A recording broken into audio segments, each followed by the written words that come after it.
Good evening, good afternoon, whoever you find yourself in this weird, wild, wacky world of ours, and welcome to another exciting installment of Darkness in Dublin. Noon. Wow, sorry, for some reason my microphone died there mid-sentence. The noonday sun, long since forgotten, the rain lashes down from on high, pattering upon the streets of Dublin City. Many of the locals have in the past referred to Dublin itself as the dirty old town. Many old crooners sing songs about it. Not necessarily that the city itself is unclean or strewn with garbage, but perhaps that the city has many dirty memories and many mm, things in its past that it would rather have forgotten. After all, blood may be washed away by the rain, but something of a stain will always simply remain. The venue for this evening is the Gaiety Theatre. Excuse me.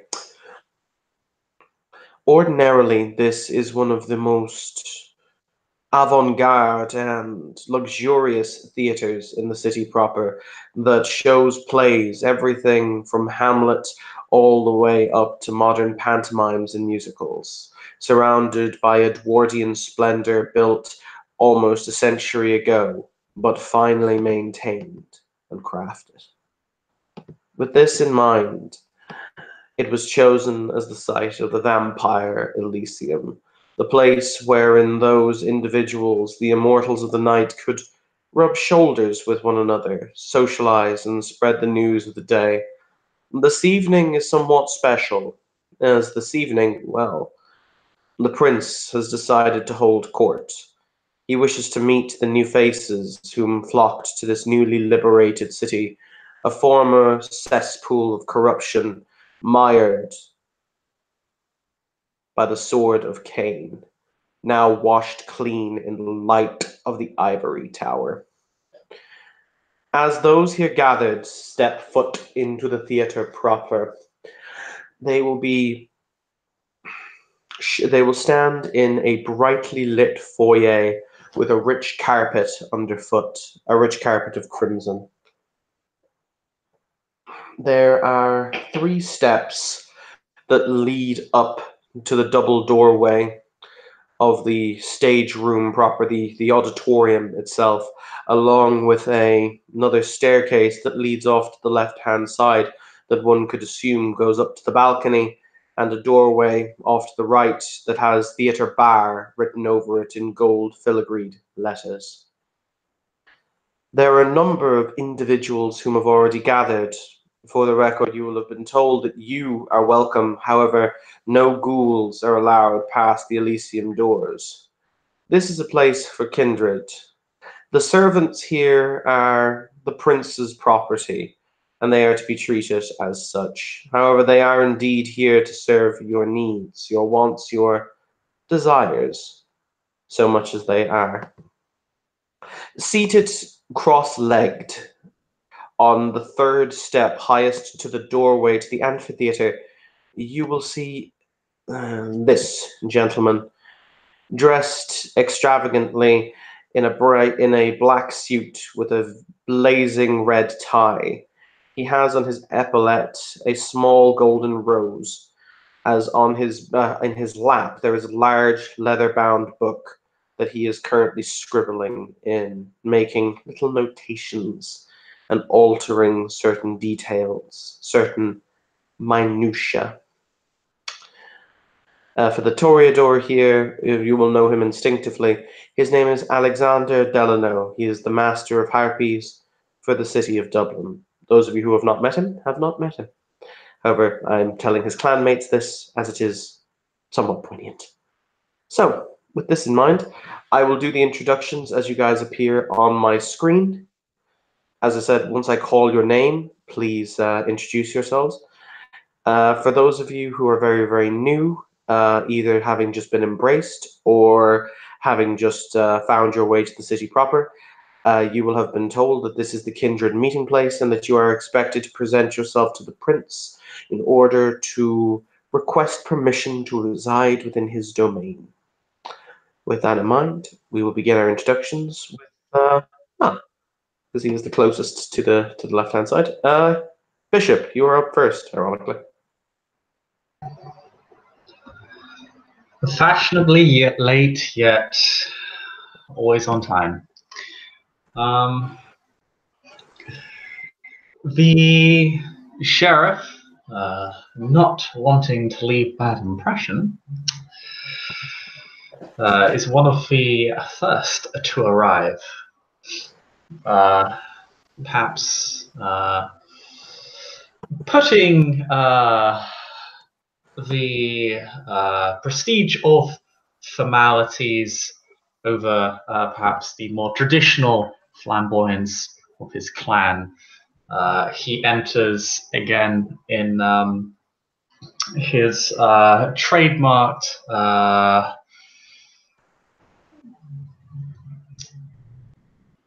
subdued casual wear that is clearly all massively overpriced from some ridiculous retailer like Ralph Lauren.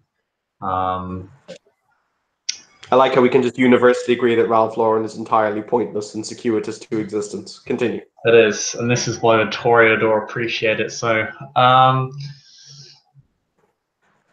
Yes, he comes in a white long sleeves polo with a very long, thick collar and fashionable black jeans. But that is not what perhaps makes him stick out. Rather, it is his footwear that is so remarkable. It seems to, it almost stands incongruent with his more subdued clothing, as this is clearly beyond even the price range of what he is wearing now. It is almost as if a statement is being made with these incredible shoes and their remarkably soft laces and ostentatious design. All right. He has something of a baby face going on as well. But this is Kindred Society, and he's a Toreador. That's not really noteworthy. All right then. This evening, we will introduce the other two Toreador now. So first, we will introduce Hannah. Hannah, you are the next to step through the door into the Elysium proper. I will eventually learn all of your characters' names. It will just take me a little time. So I go on now? Mm-hmm. Okay. So I'm flipping pages real quick. Take your So time. Katrina Green walks in. She'd just gone outside, waited around for a while. She walks back in wearing the outfit seen, kind of. It's a floor-length gown, black, with a bow around the top and a cinched-in waist and some tulle on the bottom. So it's like a low, almost like a low tutu, if that makes sense, but not like the ballerina tutu, not the kind that's like frilly. If that makes any sense at all. She has black heels on that are like Louis Vuittons with the red bottoms. And her hair is done up a little bit better than it is in the photo, but it's done up. She walks in, she walks up. What, does she just walk up to the prince, or? The prince is not in this room currently. Oh, Basically, okay. in order to, you make an appointment to see the prince even when he is holding court. So Okay. essentially, the etiquette in this situation is you basically ask the harpy to see the prince. The harpy is the individual here pictured who is sitting. I assume that he and the sheriff are about to start a conversation because those shoes, the shoes. I mean, those shoes, though. I mean, if it helps, these are literally two of the gayest straight characters you'll ever meet. It's fine. Actually, is Delano straight? No, he's not. That's fine. Continue. But Okay, cool. so she'll go on up to the harpy and ask to make an appointment. She'll ask politely and quietly, pretty much, to not make too much noise in the room because it seems pretty quiet. Delano looks up as he's about to he's about to speak to Mr.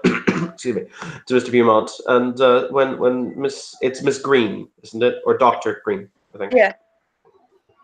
He will look up from his ledger book. There's a kind of a noise as he continues to scribble, and he will say, "Ah, bonjour, docteur. You wish to see Prince Train, yes?" Yes, I would like to make an appointment to see him to introduce myself and see if I'm able to stay in this domain. Oh, such proper manners. Master, Monsieur Beaumont, allow me to please introduce you to Dr. Green, a recently arrived member of our family. Good evening, Doctor.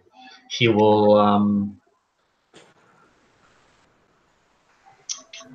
bow very in a very genteel fashion towards you. Katrina will dip her head back as in recognition of the bow. A vast pleasure to meet another of our kind here. In this, excuse me, at this moment, we shall have a Monique join us. So, Christine, you're up.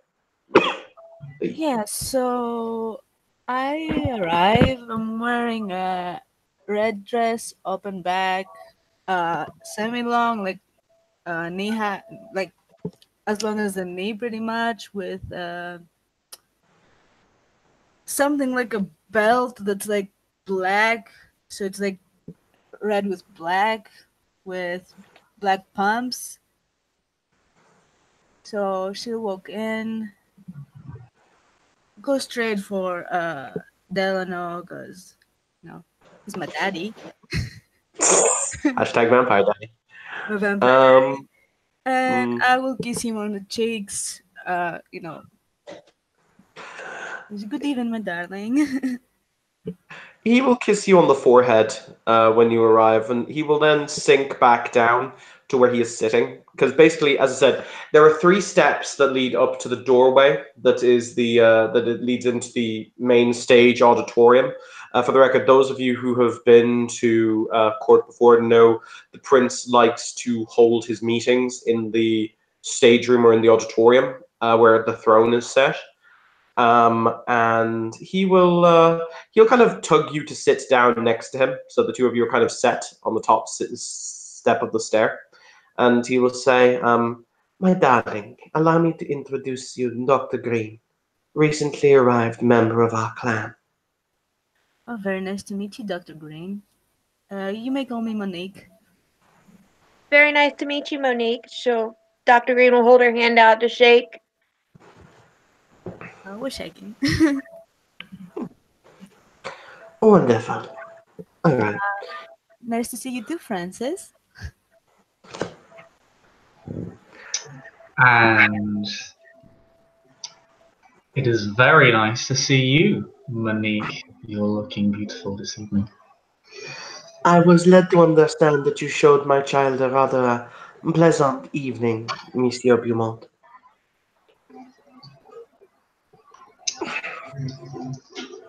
I can only hope your child agrees. It was indeed very pleasant. Next to arrive will be Dr. Brightman. So the doors will come open, and in will walk a very nondescript individual wearing a white lab coat over a tweed blazer over a brown and black striped shirt with suspenders and a tie over with corduroy pants, brown shoes.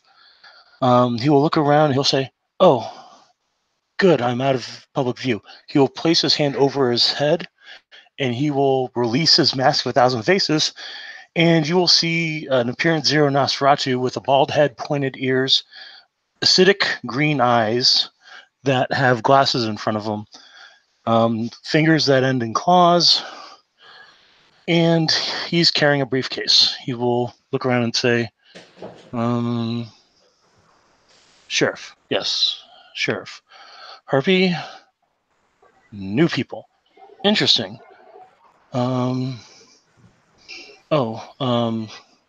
Things discuss. You weren't there, don't need to discuss it with you.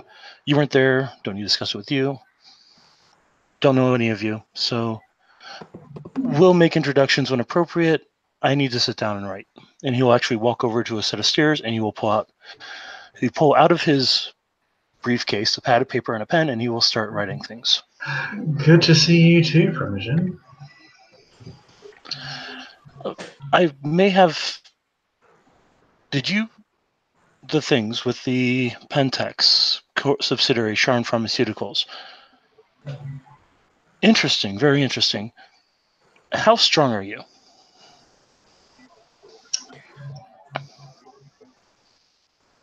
Just for comedic purposes, the door will open,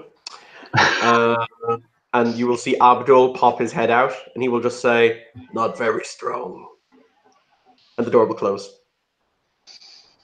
There is some side eye. Continue. Oh, well, maybe another time then. I do not. He'll go back to writing. I do not possess your clan's particular skill set. No.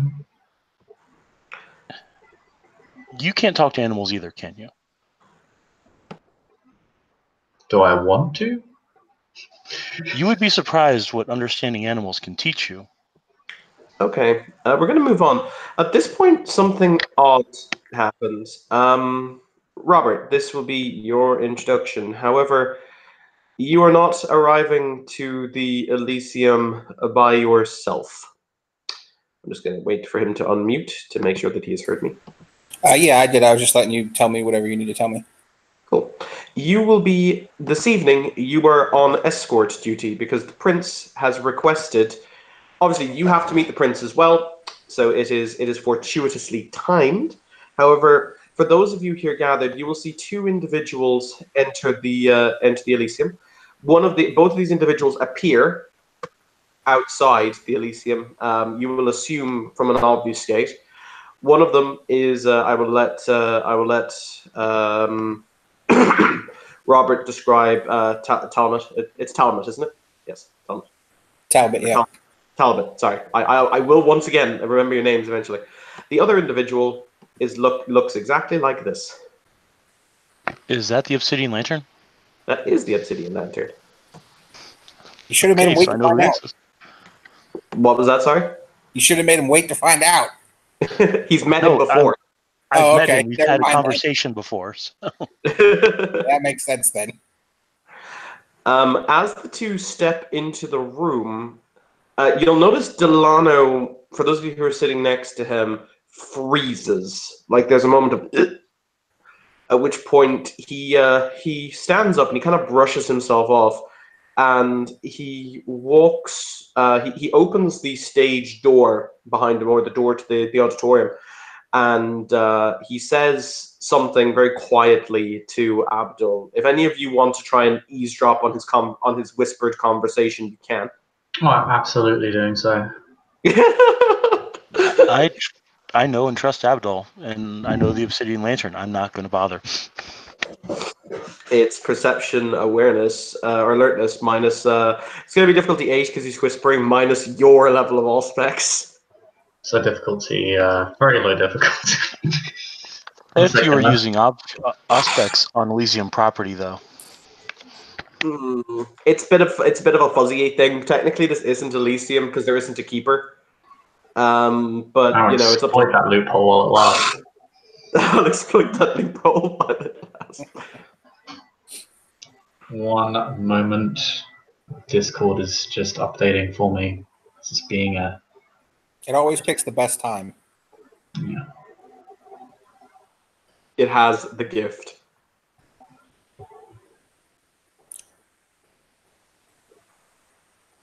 All right. Let me just get my dice pulled up while I'm waiting. Do you want me to do my description while you're waiting on Discord? Yep, please go ahead and do it. Okay, so Talbot is approximately average height. He has a little darker than average skin. He's wearing a blue turban and very loose, large clothing as traditional Sikh clothing, basically. I don't know if you're familiar with Sikh, then that's a good visual. He has a full beard and mustache, and he will also have some type of like more modern overcoat on. He doesn't talk very much, which I'll represent by not talking very much, and he's just basically standing there with the obsidian lantern quietly.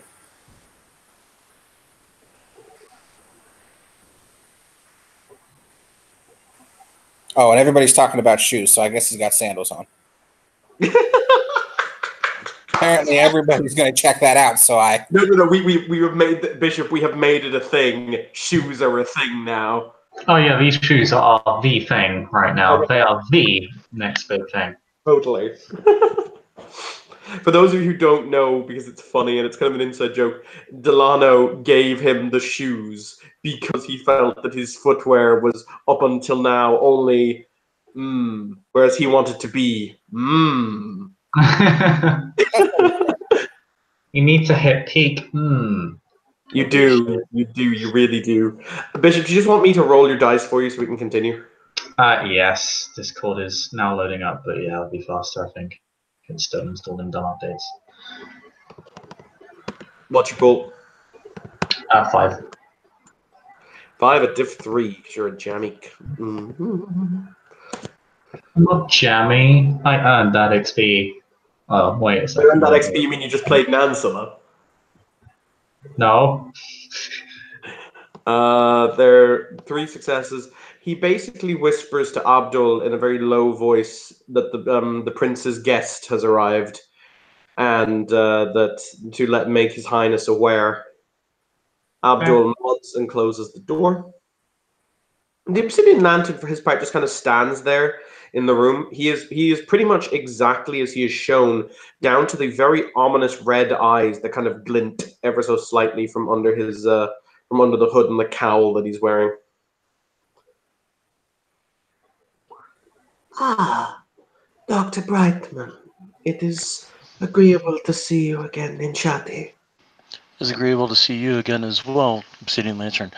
I worked on that treatise that you wanted, the one involving animal species in the Arabian desert. You'll be surprised to find out how they've grouped themselves accordingly to survive in such harsh climates. I have a few more tweaks to make on it. May I have it delivered to your residence? Yes, you may do so. Nod his head. He turns ever so slightly and very slowly to Talbot, and he will say, in Arabic, for the record, so unless anyone here can speak Arabic, but he will say the equivalent of, the prince wishes me to divine something for him. Follow their protocol, make your arrangements to meet with him separately. When I am done here, I will be returning more quickly to our lodgings. You have no need to shepherd me. Talbot will bad in understanding. The door will open a few moments later, and the obsidian lantern will, without being called or summoned, simply stride through the door. As he passes, there's this very odd feeling you all get, almost like a hand on the back of your neck. Like some kind of, there's a little bit of a disconcerting feeling. But the door will close and everything will be fine. Hey! Things on fire. Greetings. Which of you would I speak to about setting up a meeting with the prince this eve? That would be this fine gentleman right here. And that's a suggestion towards... A pleasure to make your acquaintance, monsieur. May I ask your name? I am known as Talbot. Pleasure, monsieur. And I take it you are a clanmate to the gentleman who just entered. I am. There's that wonderful moment where if your mouth could go dry, or if you had saliva, But he will nod and he will make a little notation in his ledger. All right. Next up we have Katya and her fine player. So you may feel free to do your intro, my dear. See, I remember her character name. Ha ha! This is a minor victory for me. Damn it. I swear to God, if the player's not there. Oh, no, they're there. Haha. I'm here. It just took me a moment to get my mic unmuted. At that point, the door would open, and in would stride all 5 feet of Katya Von Essen.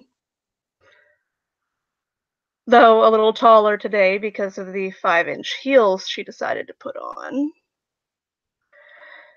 A floor-length red gown clings to her body. And she would approach the harpy.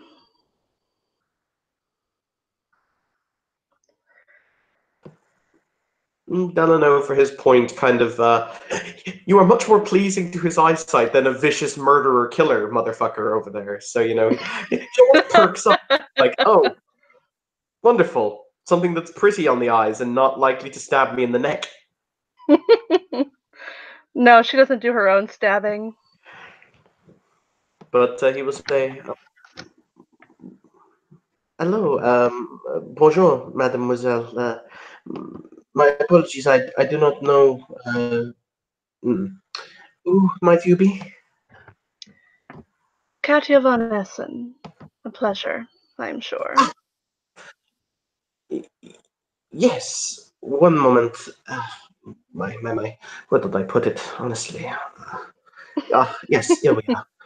He will pull out an envelope from the inner pocket of his coat, and he'll say, the former Prince of Dublin, I believe his now title is Lord Stahlheim, sent a letter informing us that you would be arriving.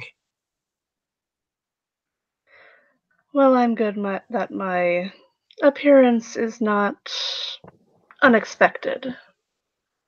I take it, my lady, that you wish an audience with the prince.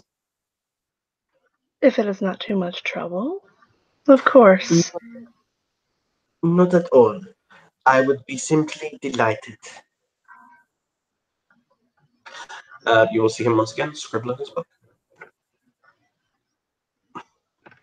All right. Next, we have the spark of my life, the light in my darkness.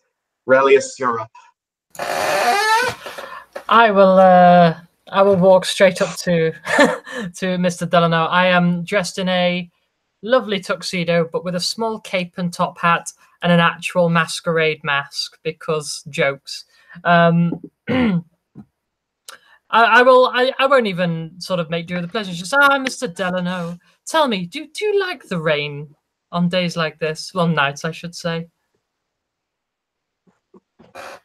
I am not impartial to the rain, but then again, it does such terrible things to one's air. I suppose. I find it quite pleasant, personally. I feel as though raindrops often bless victory. But in the spirit of the evening, please take this. I'll hand him a very, very small piece of paper that says a lovely painting downtown has been purchased in his honor. He looks down at the paper. He raises an eyebrow. And he will extend his hand. Yeah, I'll shake it. I am grateful. Thank you. Not a problem. I believe our first meeting was very bad form on my persona. Allow me to employ a far better one tonight. First impressions are so difficult. It is often better when one can have multiple, no? If such a thing is possible, I hope that a man such as your...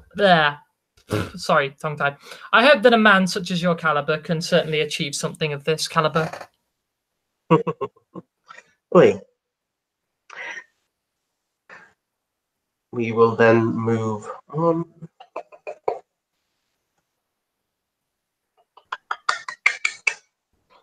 Sorry, I'm just looking down my list of people. Mela, if you exist, you are up next. Good dear Dr. Lucia. There's so many doctors. Jesus. Sorry. No, it's fine. It's just like, I look at this and I'm like, why are so many of my players doctors? I mean, some of us study for over 100 years to get their doctor stuff. Their their doctor stuff. Tell the Dr. Death. What did you study? I studied medicine. What did you study? I studied botany. What did you study? Death. Well, technically, anyone that has a PhD is a doctor. yeah, but I'm saying that there's so many doctors in this game. It's just like, good God, there are like 4 of you in this one room. Yeah, but are they doctors, or are they doctors? Yes. Yes. Katrina is a doctor. As in Doctor of Medicine, doctor. Yes. There you go.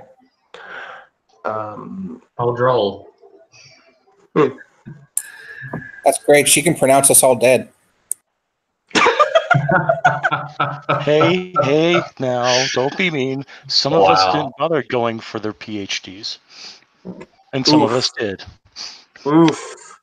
Jesus. Oof. Big oof. Big oof. Ask the prince what his PhD is in. I dare you. It's murdering Sabat. Anyway. I thought it was kicking your ass. Yeah.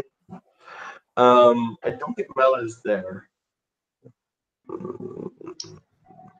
Anywho. 5, 4, 3, 2. Did you ask for me? Yes, I did. Haha, Victor. I apologize. My English is not very good. I didn't realize you wanted me. It's fine. It's your turn to introduce your character. All right. Alright, my multiverse is loading. Just wait a moment. Alright, so Lucian Rockefeller has appearance 3, and he's looking about 32 years old. He has dark brown hair and light green eyes. He wears a black suit and there's a Rolex watch in his hand when he comes to the Elysium. Having just dealt with Relius, the harpy will look this new person up and down and he'll say, Bonjour, monsieur. Hello? Who might you be? Lucian Rockefeller. I don't have a letter of introduction for you, but Seneschal Annecy informed me that you would be coming this evening. Yes. He kind of lets that out. He kind of turns his head and he says, Monsieur Brightman. What? Yes. Yes, Master of the Harpies. How may I be of assistance? This is Dr. Rockefeller. Monsieur Hennessy said that for this evening you might take her under your wing. Oh, quite, of course. So, not sure what clan your character's from, but obvious Nosferatu. Bald, pale, pointed ears, acidic yellow, acidic green eyes, clawed fingers, looking like he's an academic, though. He will walk over and extend a hand and say, Dr. Michael Brightman, I'm here to assist you as needed.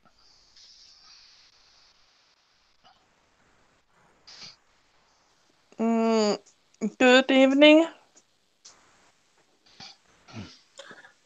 I get the impression that the good doctor here is new to the community. I get that feeling as well. However, I will do my best to make sure he does not distinguish himself in the inappropriate way. Monsieur Hennessy, Doctor, I should make a note to you. The Seneschal has put you under his accounting. Do you understand what that means? Put them under my accounting? No. The Seneschal has put the good doctor under his accounting. Oh, I see. Yes, I do understand what that means. Therefore, I will not take any steps that are deemed overstepping the Seneschal, because I like my head where it is. Dr. Rockefeller, do you understand what it means to be under someone's accounting? I apologize, but I do not. The Seneschal has said that due to your sire not being able to bring you into our community, he will stand as their surrogate. Your actions reflect on him, both positive and negative.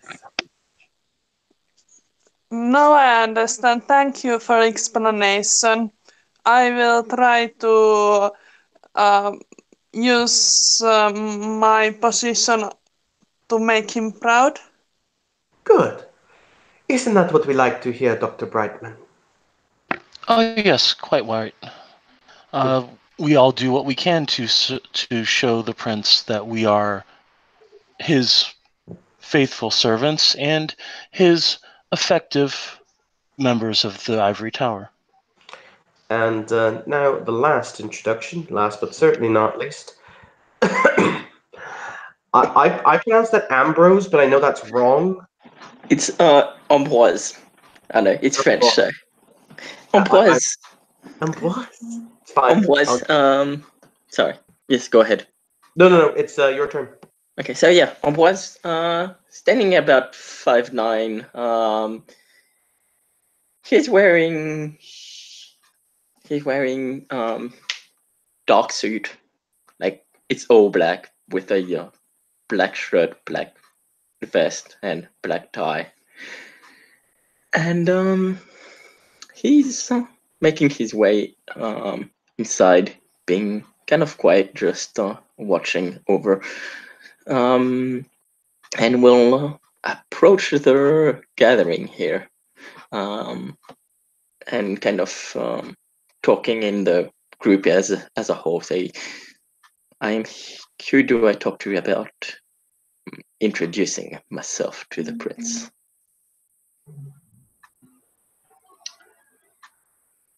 You would. I do seem to be so popular this evening. You are the master of harpies, Delano. Are you not forever popular? Absolutely, Monsieur. I am the one who you talk to. May I ask your name? Does he have a obvious French accent? Yes, very obvious, painfully obvious. So yeah, in French he'll say, I am Ambroise Louveau of Clan Sombra.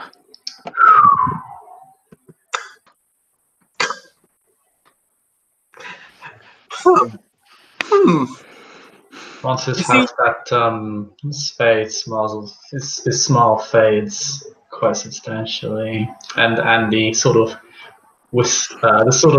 woo whistle is something that Francis actually does. For once, there's no smile on the Nostramagin's face. He actually looks a combination of afraid and angry at the same time. No, gentlemen. I assume, Monsieur, that you are ill. What is your reasoning for being ill, Monsieur? I helped the city claim himself from the Sabbat. I am now back, and I am here to present myself to the prince. A man who fought against the Sabbat, I'm sure, Monsieur Beaumont and Monsieur Brightman, or Dr. Brightman, you will agree. Anyone who fights the Sabbat, who is their enemy, is our friend. I can appreciate military service in the name of the Carol, yes. Being that I was here during that event, I'm afraid I didn't catch you, but I was in the shadows most of the time, so your service for the Camarilla is noted and appreciated. He'll just nod. Good. I would hate for there to have to be blood all over this already blood-colored carpet. You'd almost think that we chose it with a second meaning in mind. I assure you we did not. I'd hate oversaturated. That was a terrible joke. He kind of does a playful thing. If he like brushes his three primary fingers of his left hand on your face, as if it's like a mock slap. Like, no, bad joke. He takes it with humor and amusement. All right. I need to go quickly because I need to refill my tea. Because as we all know, I'm slowly dying. Feel free to roleplay amongst yourselves. You have all been introduced to the room. Feel free to talk, to mingle, to flow. I too shall take a leave to go to the little boy's room, so I shall return also. Francis will turn to the group. So, ladies and gentlemen, how are you all doing this fine evening? Currently in the middle of 3 separate experiments, but otherwise okay. Oh, Dr. DeGaulle, the chemical analysis came back on that sample I took. Spring water. So I sent it off to the Seneschal to be further examined by means I don't have. I believe he's away from his keyboard. Francis will just say... duh. Sorry. He will hold off on that until he gets back anyway, so... Oh, fair enough. I'm doing quite well. I've not really met anyone before aside from the Toreadors that I was left with. How is everyone else?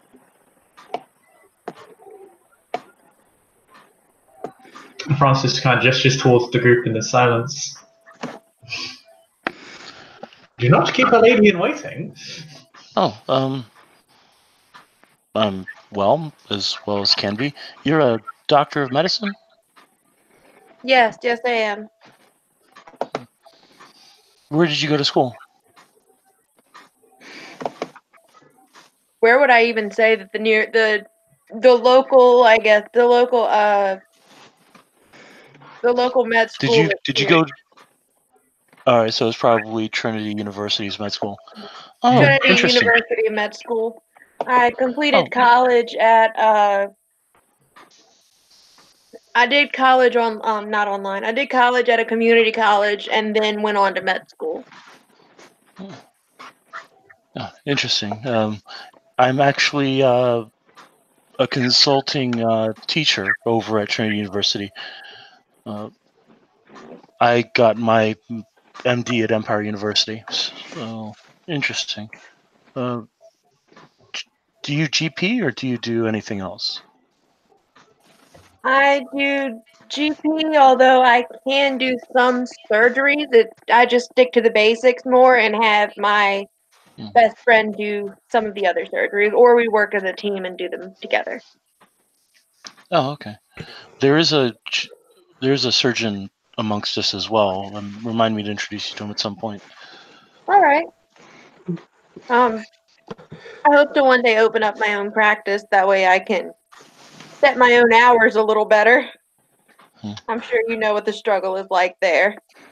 Oh, yes. My job and everything else that I do takes up so much time. Unfortunately, I'm head of my own departments, so I can set my hours as needed. One of the benefits of being a consulting doctor as well as a consulting teacher, as well as head of primate studies at the zoo. He is a man who wears many hats, does our dear Dr. Brightman. What do you all like to do? Sorry?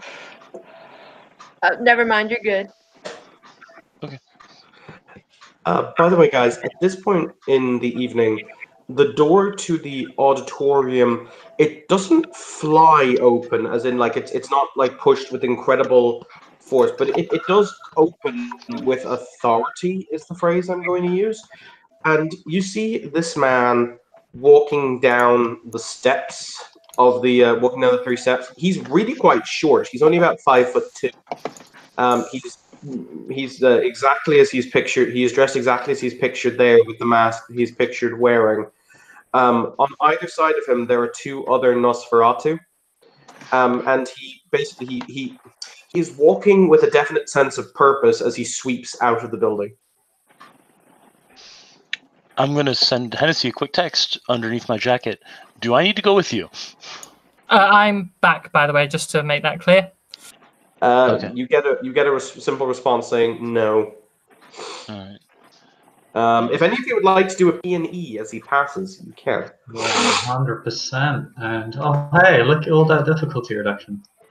Go fuck yourself. I will do a P&E because he's my elder. So I was going to say, what's the difficulty? Standard difficulty. For those of you who don't know, P&E is just perception and empathy. It's to tell somebody's emotional state. You are all free to roll. Do your thing. I'm more than happy to do that. You are not. Wow. It's not a botch, but my God, that was a sad roll, Brett. Yes, I know it is. My dice hate me. 4 successes. Oh. It's because there was too much of a gap between the or and the roll. Oh. Or no, it's because there's an or where you should have just had roll, I guess. I can do fucking brain math. It's fine.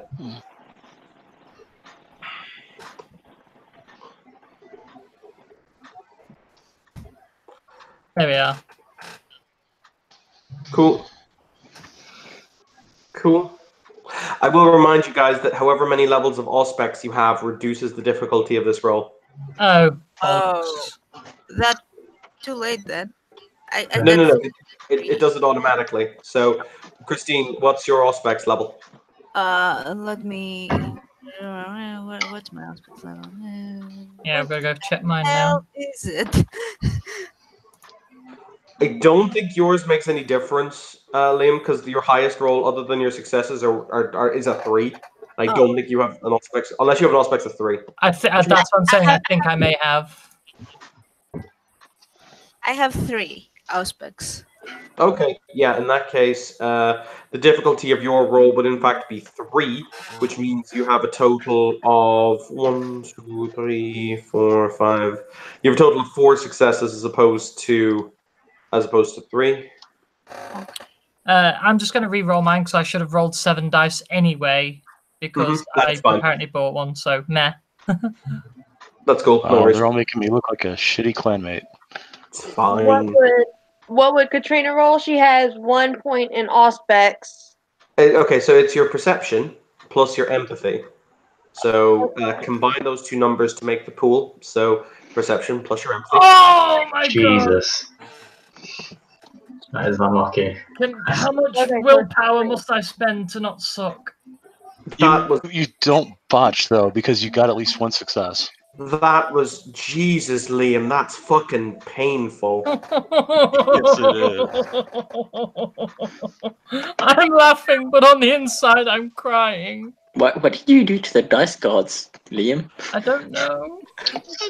What is supposed to roll now? It's perception plus empathy. Okay, perception plus empathy. I'm gonna say, hang on, give me a second to do my thing.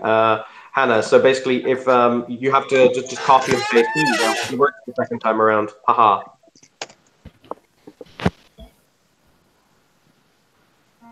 And yes, also I think Katya also has all the Auspex in the universe, so helpful. Okay, no, she only has 3 Auspex. Thank you very much. I thought you had more Auspex, but okay. No, I believe that is her dominate. That is. Oh yes, you have the dominate of a god. Insane. It's fine. Yeah. Hashtag. Yeah. This is a Tremere who didn't focus on fucking blood magic. It's fine. Hey, I've played that before. Now, the first thing you need to do though is get Thaumaturgy site, Shayna.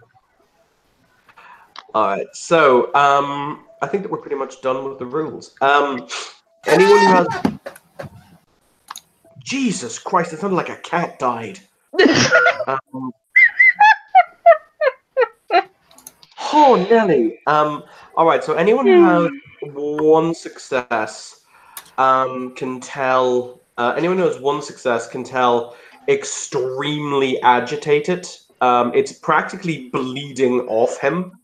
Anyone who has 4 or more successes, I'll give you something fun. He's actively restraining himself from frenzying. Oh.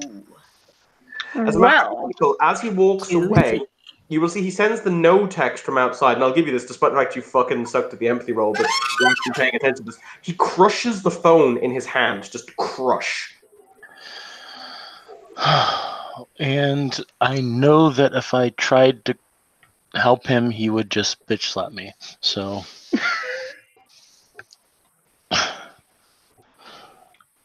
Fortunately, I know he has like 5 other phones on his person. He's going to activate one as soon as he's out of sight. But so yeah, that is a. Many of you don't know who that is. Some of you do. Maybe it's time to have a conversation. I mean, I just made up with the guy. I ain't saying shit. Oh, Liam, one thing that Dr. Brightman will tell you is that the biochemical results came back on that stuff he found at Sharn. It came back as spring water, so he asked the guy who just walked out of here really pissed off to pass it on to somebody with more mystical qualities. Ah, I see.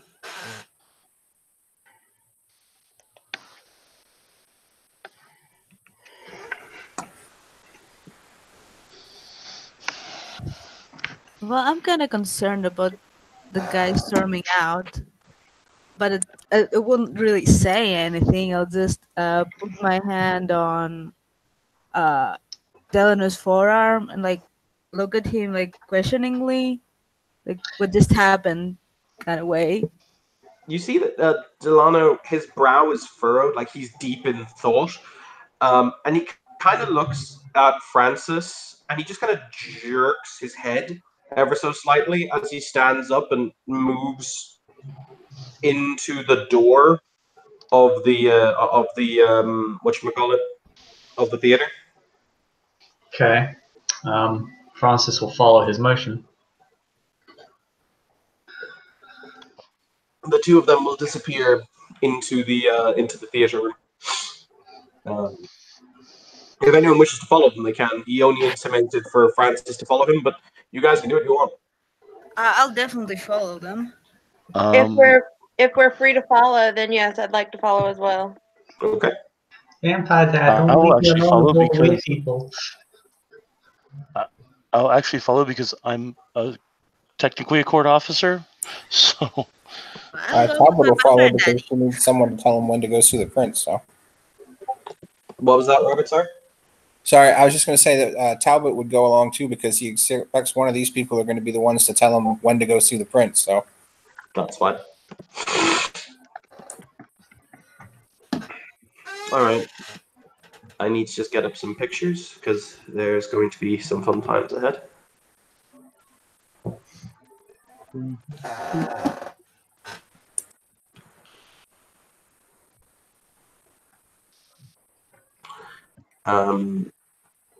Please bear with me.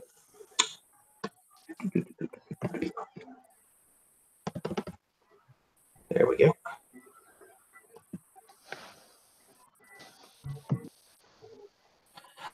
As you enter into the dark of the auditorium room. Oh, to answer your question, Hannah, generally speaking, what happens is I set a difficulty on the roll, generally speaking, between 6 and 10. It can be lower than that, and the amount of dice you roll that are above that number or equal that number are a number of successes. So if you roll 6 dice with a difficulty of 6, and 3 of them come up as 7, 8, and 9, that is 3 successes because it's 6. Basically, it's a difficulty of 6. Okay, thank you very much. You're very welcome. I try to be helpful. You will see, as you enter the auditorium, it's very dark in here. with the exception of the stage. Upon stage, there's a large, high-backed black chair, and you will see this individual seated in the chair. The sword is very much in his hand currently, as he kind of has it laying across his lap. You see, those of you who enter, because I'm going to say the door is kind of spread wide at this point, because Abdul left. He's the normal gatekeeper. He left with Hennessy. You will see the obsidian lantern is standing rather nonplussed, if that makes sense. He seems to be very, very relaxed in the way he is standing. Leaning down, the prince says, looking at the obsidian lantern, "I'm sure that you do not mean to suggest incompetence in the duties of my seneschal." The obsidian lantern contemplates that for a moment before he says, "These are your words, Prince of Dublin, not mine." I see. An interesting perspective. I'm curious then why it is you sent him to do, or why it is that such an action you deem to be necessary. I will once again remind your highness, it was you who asked for the prophecy, you who paid the blood debt for it to be given. I merely spoke the words that were true. You may take them as you will. Your seneschal may take them as they will. He turns as the people enter the room, and he will say, "However, I sense that your royal duties are more pressing than my answering of your questions. I shall simply bid you good evening, Prince Threin. But know that what I said was true. You have paid for truth, and truth has been rendered. Many blessings be upon you, for know that we all stand at a moment's notice from judgment." He will bow, and he will walk from the room. He will stride right past you all. Francis will give the obsidian lantern a nod of acknowledgement. Other than that, Prince Threin leans back in his chair. He taps his fingers on the side of it. You can hear them almost resonate, the nails clicking. There are a number of other people in this room, mostly guards, so quite heavily armed kindred, you will notice. He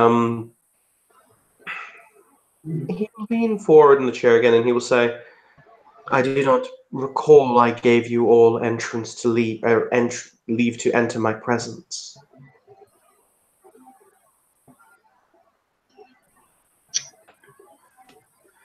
how does Delano look in regards to that statement?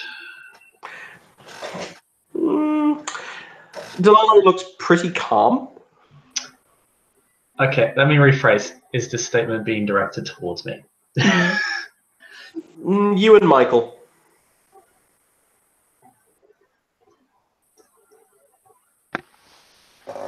Me and Michael will bow. Oh, yeah. Francis will bow. He will then say, "Forgive me, Reverence, but as your primogen, I felt it necessary to be at your call should you need my advice or the actions of my clan."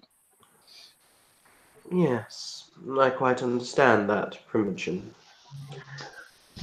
I suppose it's not really to be helped. Mr. Hennessy made his position on a matter very clear. However, other duties must, after all, be maintained.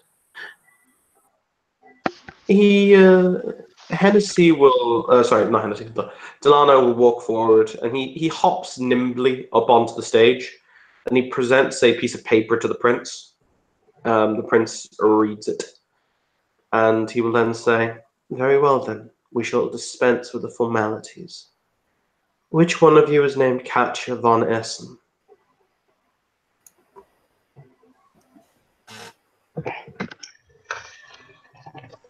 That would be me.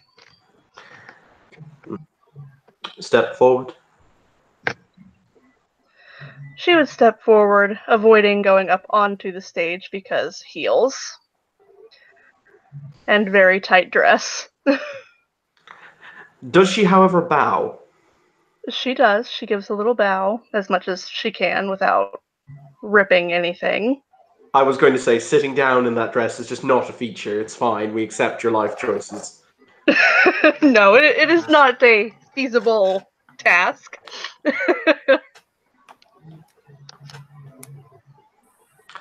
Now then, you come highly recommended from the former Prince of Dublin, Prince Alexander Stahlheim, now the Lord of Hibernia. I'm led to understand as you Tremere titles, or as the titles of the warlocks work. So, ask of me what you would have. I seek permission to simply reside in your domain, my prince. Who was your sire? Marcus von Essen. I'm afraid he no longer lives, or is with us, as the case may be. To answer the question, how Canaanites generally phrase that is, he has met final death. It's one of those weird little turns of phrase that they have. You can die once, but not twice. He will nod and he will say, "And he was a member in good standing with the Ivory Tower."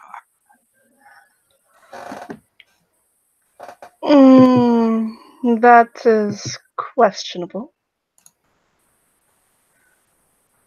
But I have long since distanced myself from him.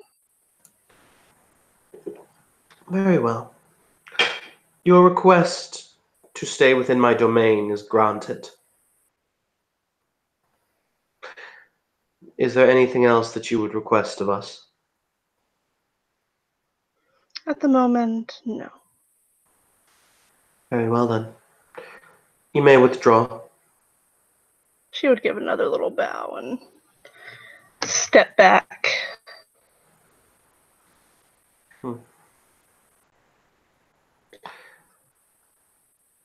Which one of you here is named Talbot? Talbot, rather. Talbot would step forward. Does he bow? Yes. Okay. What is the Jew would ask of my throne? I ask only permission to reside within Dublin for an indeterminate time period and just ply my trade. You are an Assamite. We all know what your trade is.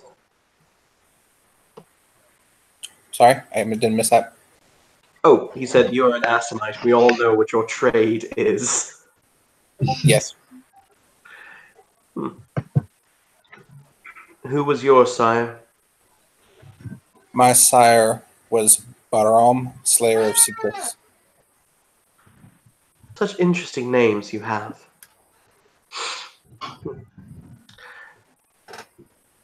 I will allow you within my domain on one condition, that whilst within its boundaries you agree to uphold and keep the tenets of the Camarilla, all of the tenets. Done. Sheriff? Yes, my prince. If it should ever be determined this individual has broken the right of destruction, you are to kill him yourself. Of course, my prince. I'll wink at the sheriff.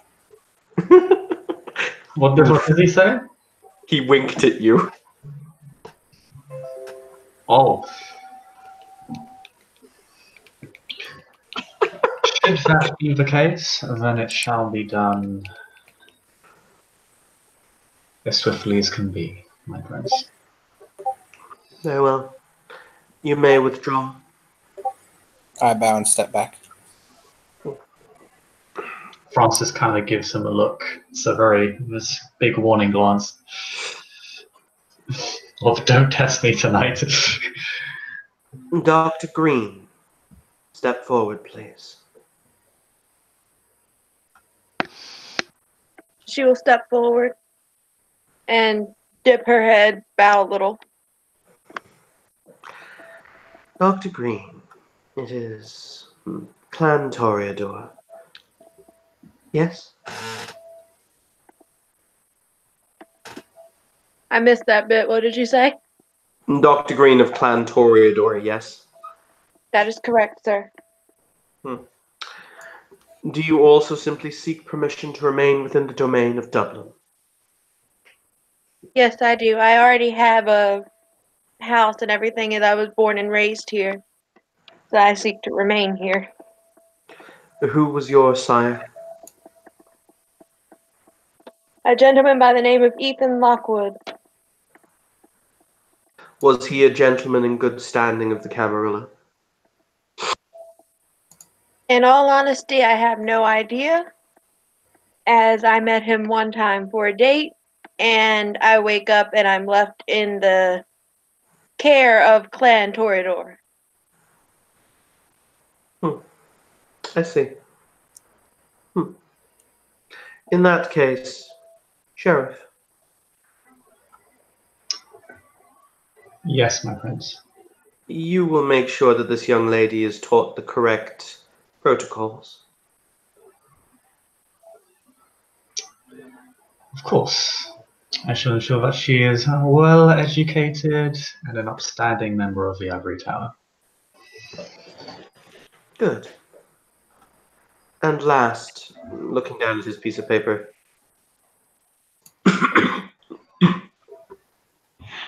Sorry, just give me a second.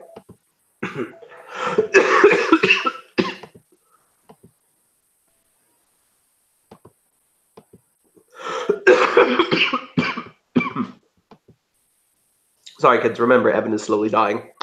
I see a vacancy for the princedom opening up. I'll fight you IRL, Bishop, you scrawny British bastard. That's fine. I'll mute myself. Fuck you.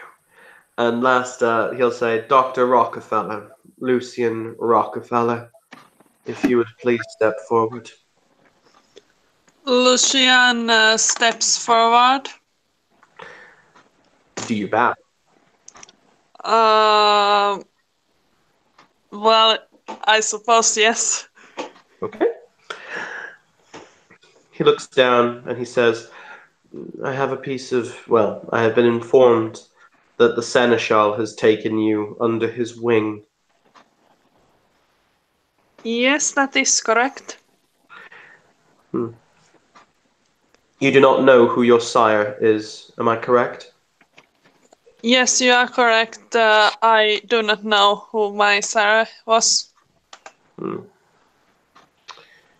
Well, until such time as they are found, they have unfortunately breached one of our traditions in not asking permission to have you sired, but I do not believe that you should be responsible for their sin.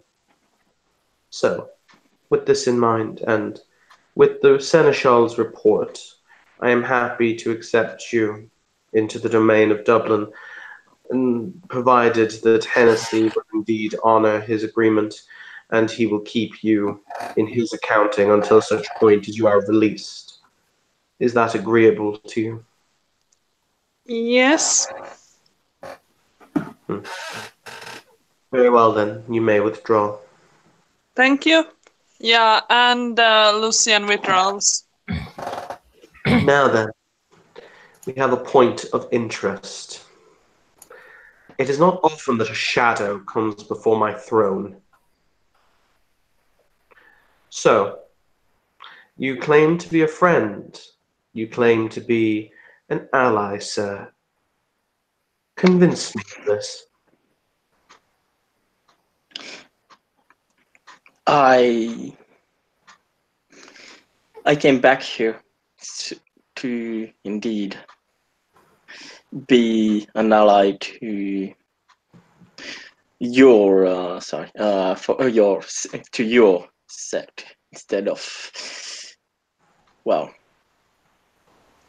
my size. I used to be here before it turned that I took sides with the Chimera.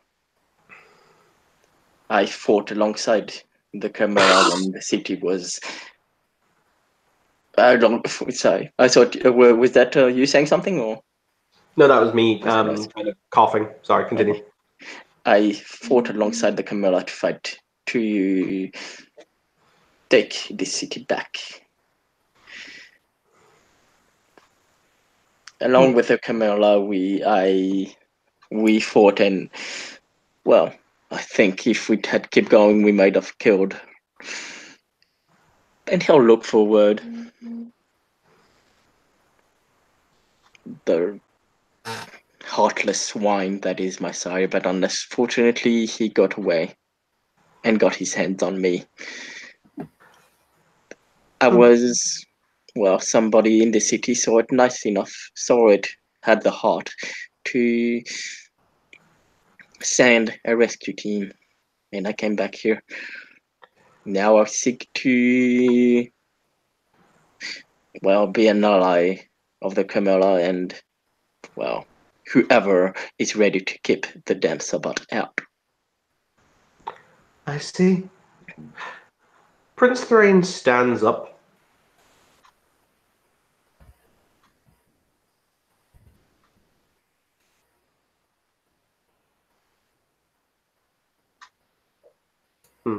Sorry. He stands up and he tosses the sword that he has in his lap right on the ground. It skids along the carpet until it ends up about half a meter in front of your feet, Nelson. And he looks to those and he says, "Any member of the Camarilla here, in good standing, who believes him to be a traitor, who believes him to be an infiltrator, or who believes him to be a Sabbat sympathizer, has my permission to kill him." Francis looks at Ambrose and his eyes just kind of linger on him, kind of weighing his options, or rather weighing the scales, as it were.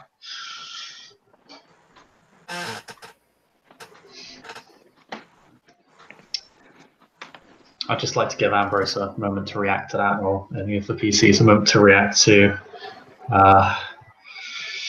Francis's consideration over murdering this random stranger. He'll just stare back at him, like, do what you want to do, bitch. Well, maybe not that bitch, but like, do what you want to do. Yeah. Does it look hostile? That is a good question. No, not really hostile. Just like literally do what you want to do. Are there any whispers in the air at all tonight, Evan? Do you want roll me a willpower check, difficulty 9. That's fair, given that I have 10 willpower. Damn. Wow. People spend their freebies in weird ass places, kids. Can I roll aura perception on Ambrose? Yeah, you can. Awesome, I'm gonna do that.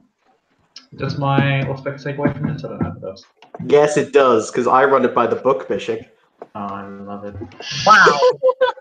4 successes to analyze Ambrose's aura. Do I have to do colors? Colors. I fucking hate you so much. Just to say, Evan, that was nearly the best roll ever, but it ended out as just an okay roll. Oh, did you do another sad roll? 4 successes, but 3 ones. All the voices are saying at the moment is weird. They're all saying danger, but you don't think that they mean Ambrose. No, that's fair. I got 4 successes to check his aura, so colors, baby, let's go. Ambrose, how you feeling? Looking at the colors, light blue is the main color. I think I discern all for successes. I basically discern everything from main colors to color patterns to minute changes in it, and the shade and the shifting. Oh God! Shade Don't make us have to do all of the oh, for God's sake! The price of having this rule in place, Evan. I hate you so much.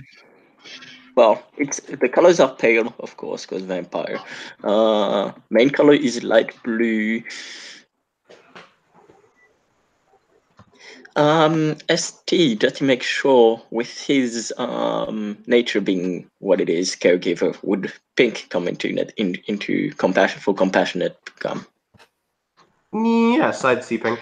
So yeah, that'd be pink. And because his eye was mentioned, well, even if it was by him not too long ago, I think it's their dip hate being black, so they'd be black.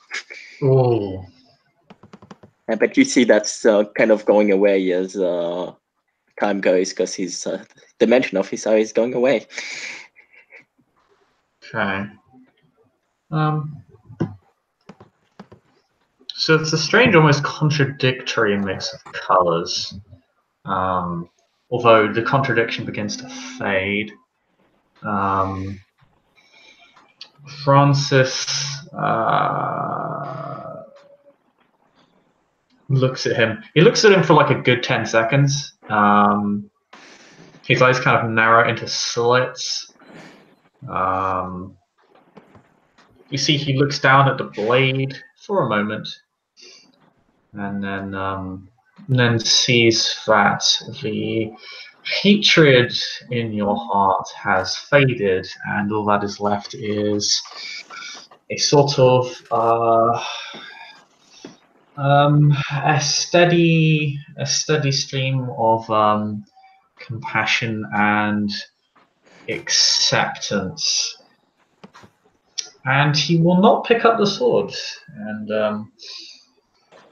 he will look to the rest of the group to see if any of them feel the need to do so. But Francis has a somewhat formal look on his face, as if he has rendered his judgment. Although it is somewhat cautionary, you can tell. Yeah, otherwise we will actually look around the room, probably turn around and look to see if anyone wants to pick up the sword. Wow, Peter, would you jump into somebody's grave as quickly? Jesus Christ. These are my words and I'm sticking to them. Into the hole we go. Well, no, and the person who was here is trying to get back in. Yeah, no, I was going to say, the person who was here is trying to get back in, so can you, give them their space back?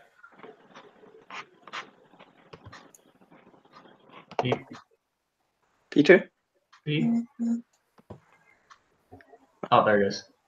No, that's because I ejected him. Oh. Honestly, would have in your position anyway, so let Shauna know she can come back, or Shannon know she can come back.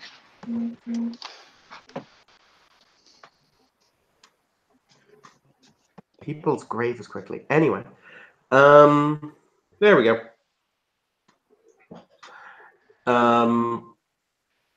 So as I said, the sword lays naked on the ground.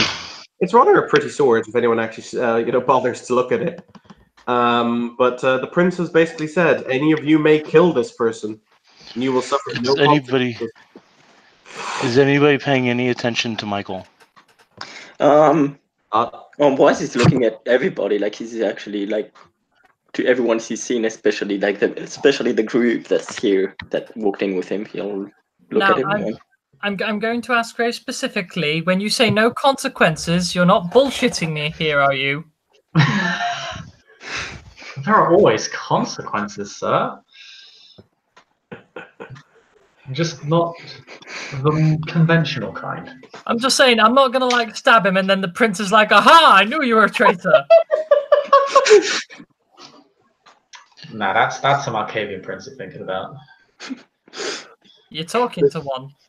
You're not the day you are prince of this city is the day I literally give up on life, become an alcoholic, contract gonorrhea, and decide to live out the rest of my life as a goat. I'll back his praxis. Calm down, Blackadder. Aren't you already Irish, though? Ouch. Oof. Big fucking oof. Anyway. 10 out of 10. I will celerity grab the sword.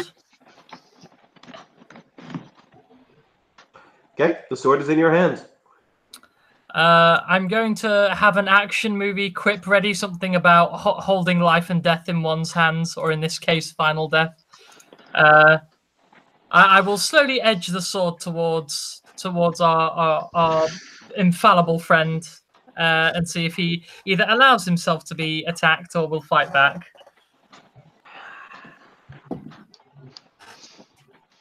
He'll just stare at you. Okay, I will plunge the sword as deep as I can into what was left of your black Weasley heart.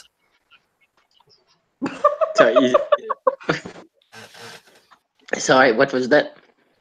I said I will plunge the sword then into what was left of your black Weasley heart. He's stabbing him, basically. All right.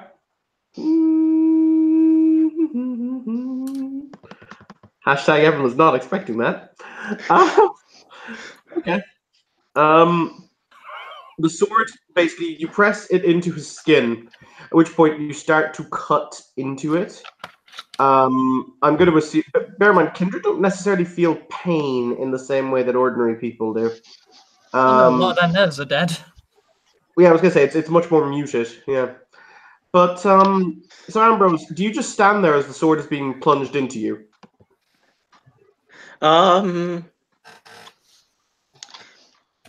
He'll actually grab the sword, not trying to force it in, just grab it and goes, "What exactly makes you think I am a traitor?"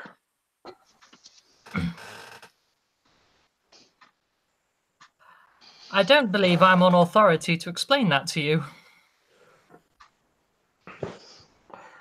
The prince raises a single hand and says, "That is enough." I will celerity back into my place as quick as possible, leaving the sword. The sword will clatter to the ground. That is an excellent question. Are we the product of the sins of our blood?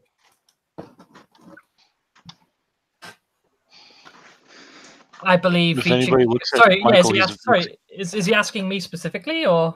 No, he's actually asking Ambrose specifically. Oh. If anybody looks at Michael, he looks like he's going to puke, because soft-hearted is a thing.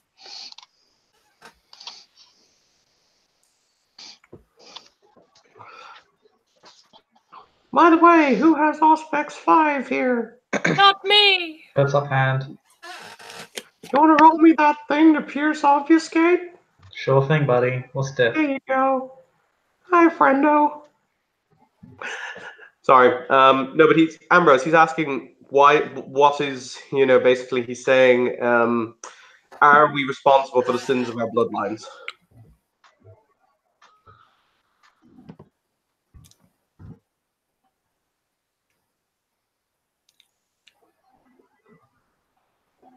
Nelson. Oh, sorry. He's asking me directly, and guys, I would be in a bad case to agree with that statement. I assure you, I hate my sire more than anyone here. Hatred we can use. Hatred is valuable. I accept your petition to join us within my domain. Et pro tempore. You will be accepted here for 6 months. If after that time you have proven yourself to be a valued member of our community, then you will be allowed to stay on a more permanent basis. And he'll bow.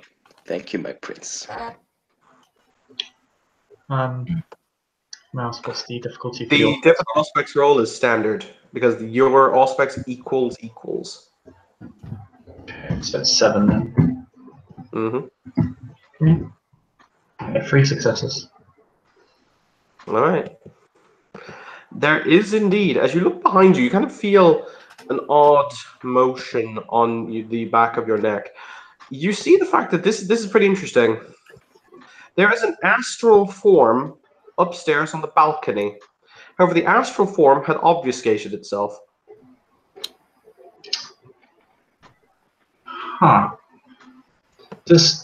I'm not entirely sure what astral forms look like. Do they all look the same, or do they look like the individual? They look like a kind of a shadowy image representation of you.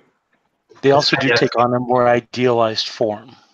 Mm-hmm. This figure, however, it has a hood up over its head, and it just appears to be watching. Actually, as a matter of fact, you're the only one who can see this, and it's kind of very peculiar.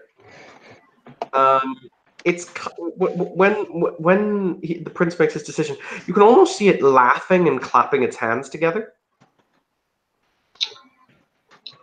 Francis notably looks distracted. He looks in the direction of this figure. Of course, nobody else sees it, but Francis looks like he's noticed something, and he frowns.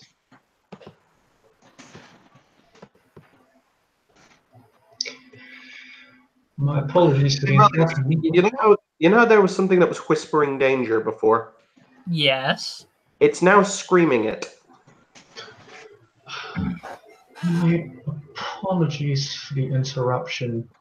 I believe we have an unwelcome guest projecting themselves into our court. Francis looks in the direction of the astral projection. The figure looks down at you, Francis, as you say that. And it says in a voice that only you can hear, well then, I suppose I should become more corporeal in that sense. There is a flickering of and a spiraling of almost like clouds of darkness, like the night itself wheels and whispers around in a circle.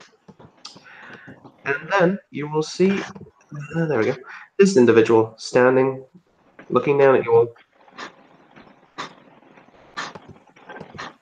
There we go. Oh, I see. Talking about. Oh yes, my gatekeeper.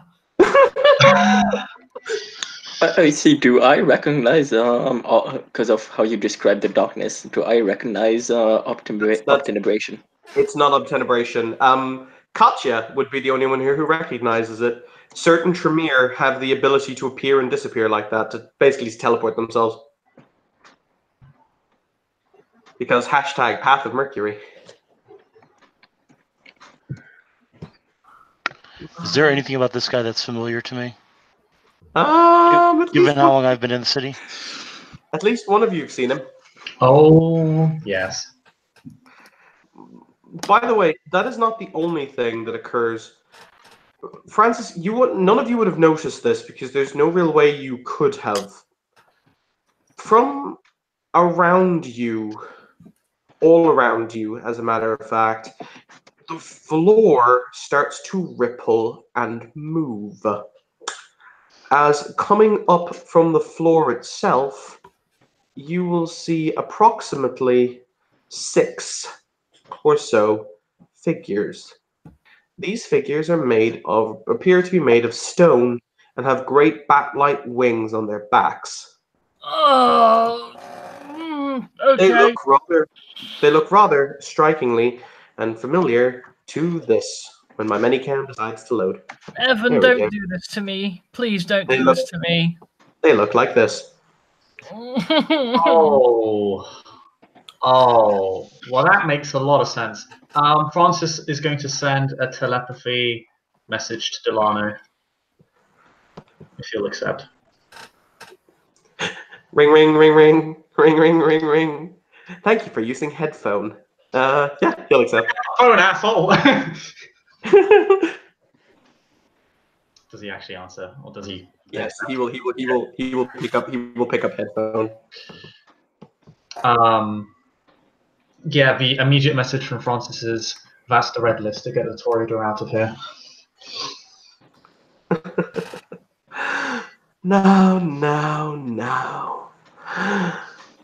My friends, my friends, so many beautiful dresses, so many fabulous faces. How wonderful. How truly wonderful. All right. Monique and Hannah, how are we doing, girls? We doing good? Or Christine and Hannah? Well, We doing good? Good. Okay. I'd like you both to please make me a willpower check. Oh, Jesus Christ. I mean, already Katrina's gonna be hiding behind stepping behind whoever is nearest to her. Because, I mean, this is all new, and then there's these terrible dome things up near her. That is entirely fine. I accept your life choices. What difficulty does it have? I believe this is standard difficulty. So that would be 2 successes. I forgot to put the other stuff there. Mm-hmm.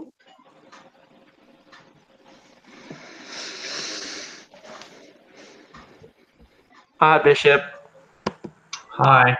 How you doing, friend? Like a house on fire. How are you? Is it a house? 1, 2, 3, 4. Wow, she might actually avoid this.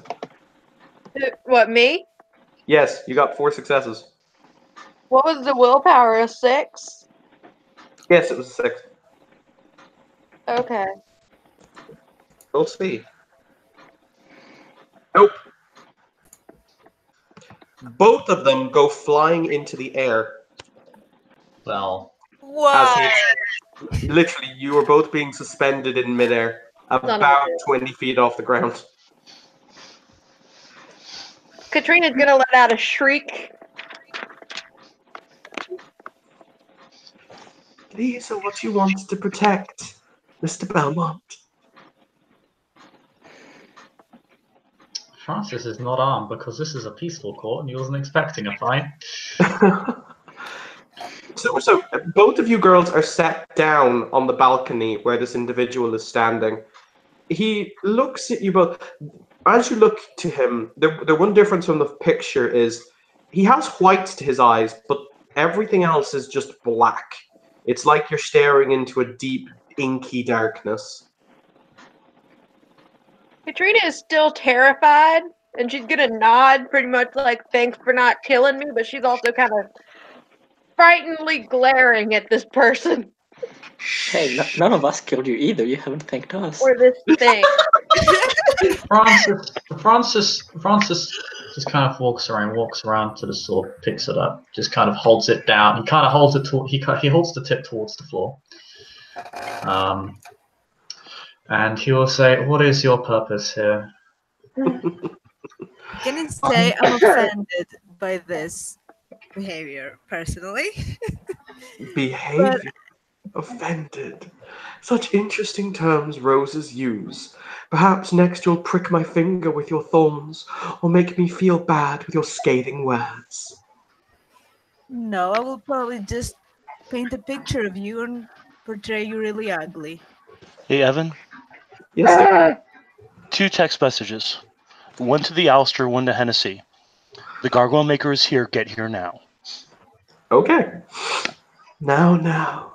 He reaches forward. Hannah, Christy, he places his fingers. They have very long nails, so the nails are very clean. But he places the hand on the back of on your cheek, and he delicately rubs down with one finger.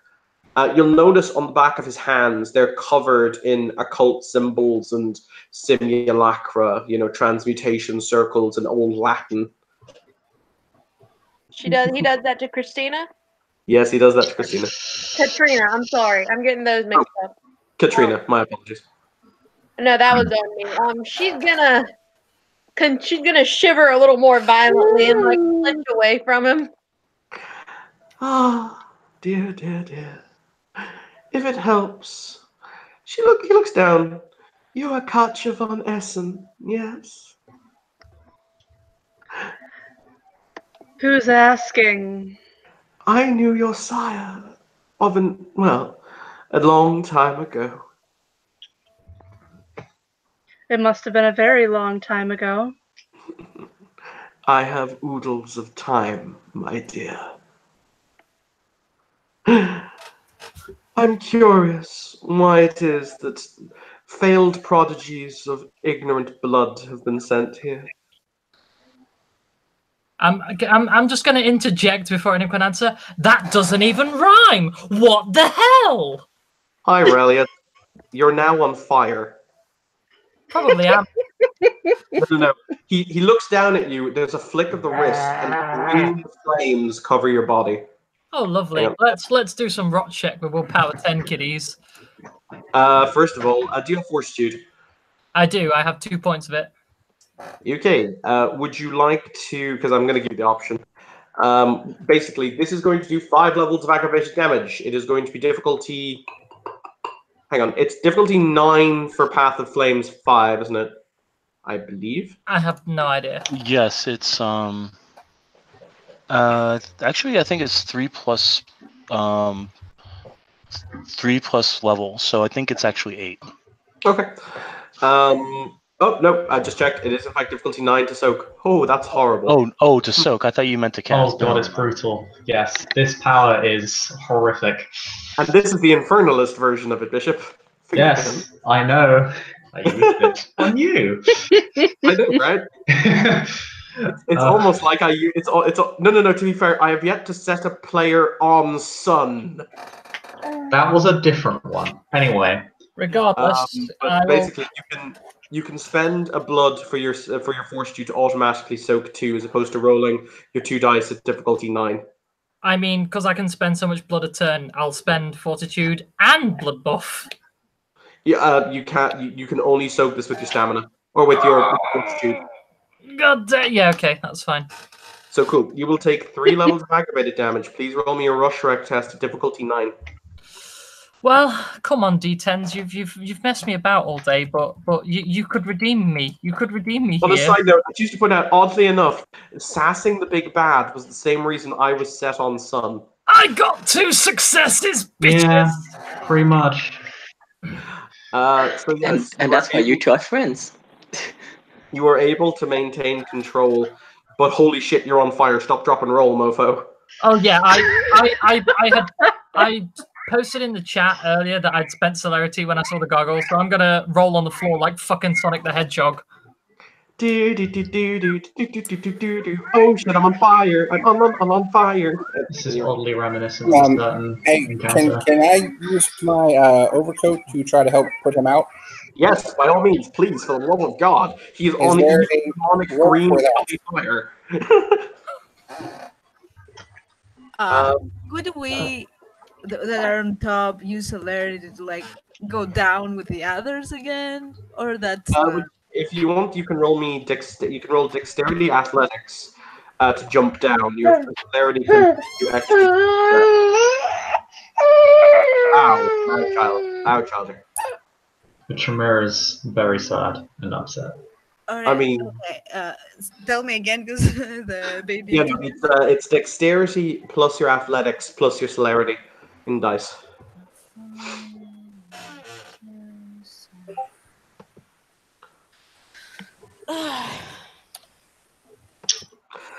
For the record, you will notice that the prince's bodyguards have basically ushered him out through the back, through the stage back entrance.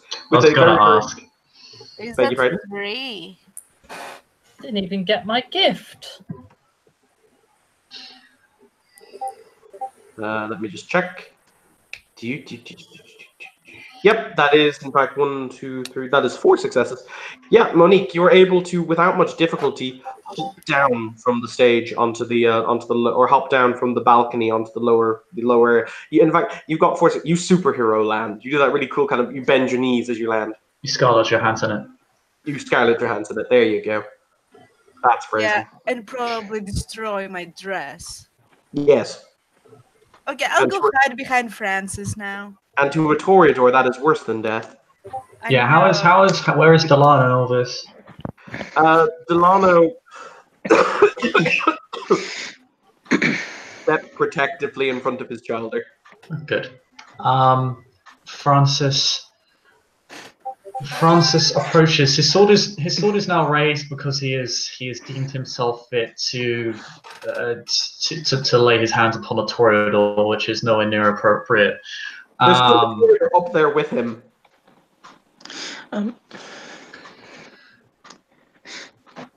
Yeah. Sorry. Go ahead. Okay. I recall, Aisha, that you would have been offended if we had breached your hospitality before. Yes, I see you have no issue doing as such to us. So allow me to ask you again, what is your purpose here? Have I harmed anyone? No. Yeah, Ambroise will look at the Markhaven that was on fire.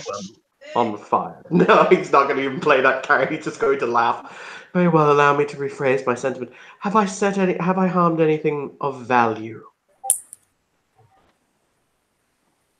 He gestures towards the toreador that he's kind of using as a toy. Ah, yes. Oh my. You have a sword, Beaumont. He will move his hand to the side, and you'll see that he's also wearing a sword, and he'll say, shall we finish this like the knights of old, perhaps? You versus me. There is brief consideration from Francis. No magic and no tricks. While this is going on, Ambroise will take his coat off, hand it to the toreador that was, had messed their dress, and then goes to the Markhaven and will say, next time I would suggest to not suss the enemy so quickly. Hey, Evan. What are the gargoyles doing? The gargoyles appear to just be standing and waiting. They have their hands held out to the side. You'll notice that they've got wicked claws on their hands, very long claws. I'm going to inspect them to see if there's any recognizable traits. Okay. Basically, I'm checking to see if one of these motherfuckers are Nosferatu. Sorry, Robert, did you say something, dear? Well, he asked for recognizable traits. I was just going to say they appear to be made of stone and they have wings. No, I'm checking to see if they're Nosferatu. That's valid. He will look down and he will say, I'm merely here to give my final ultimatum. Now it is that 3 of the 7 seals have been opened. It is only a matter of time before I am victorious. You who cling to concepts like your masquerade, your traditions, foolish, blind creatures that stumble in the muck, I merely wish to offer you true enlightenment.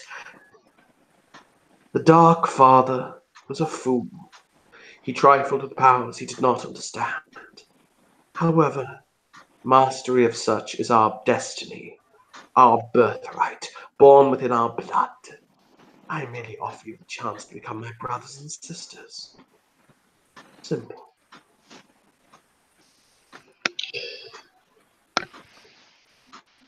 Michael's going to look up at him and say, so I can end up like these? He's going to motion to the gargoyles.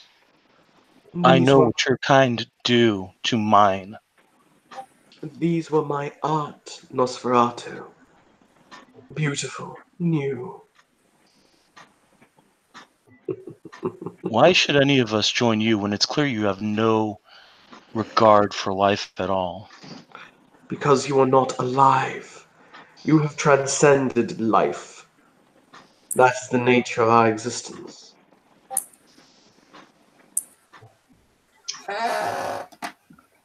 Do you know what defines sentient life? A fascinating query. I'm sure that you're going to give me an answer. No, I find that knowledge is wasted on those who do not wish to hear it. But yes, what can I say? Ultimately, time ticks down. Soon you will all come to understand the reasoning for your being.